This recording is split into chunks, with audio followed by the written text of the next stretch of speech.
అరుణాచలం ఈ క్షేత్రంలో ఓ పవిత్రత ఉంది. ఈ పేరులో ఓ మార్మికత ఉంది. ఈ శబ్దంలో ఓ పులకింత ఉంది. అగ్నిలింగం, రమణాశ్రమంతో పాటు అద్భుతమైన ఆకర్షణలెన్నో అరుణాచలంలో ఉన్నాయి. గత కొన్నేళ్లలో తెలుగు రాష్ట్రాల నుంచి అక్కడికి వెళ్లే భక్తుల సంఖ్య గణనీయంగా పెరిగింది. మరి తిరువన్నామలైకు ఎలా వెళ్ళాలి, ఏం చూడాలో తెలుసుకుందాం. తెలుగు రాష్ట్రాల నుంచి రోడ్డు మార్గంలో నేరుగా అరుణాచలం చేరుకోవచ్చు. రైలు ద్వారా అయితే కార్పాడి జంక్షన్ కు రావాల్సి ఉంది. అక్కడి నుంచి 94 కిలోమీటర్లు, తిరుపతి నుంచి 193 కిలోమీటర్లు ఉంటుంది. ఆలయంలో చూడవలసిన విశేషాలు ఎన్నో ఉన్నాయి.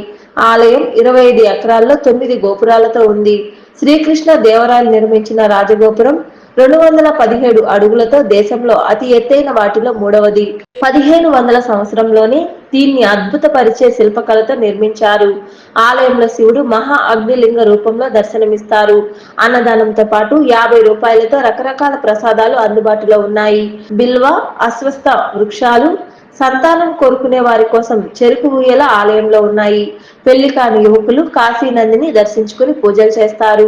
కార్తీక దీపోత్సవం పర్వదినాన్ని 10 రోజుల పాటు విశేషంగా నిర్వహిస్తారు. అధిక సంఖ్యలో భక్తులు తరలి వస్తారు.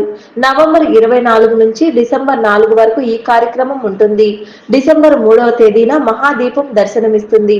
సాక్షాత్తు పరమశివుడే కొండ రూపంలో కొలువయ్యారని ప్రతీతి. అరుణగిరి 2669 అడుగుల ఎత్తులో ఉంటుంది.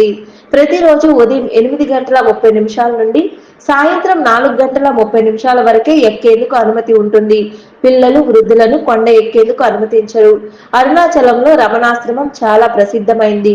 ఇక్కడ మౌనం ముఖ్యమైంది.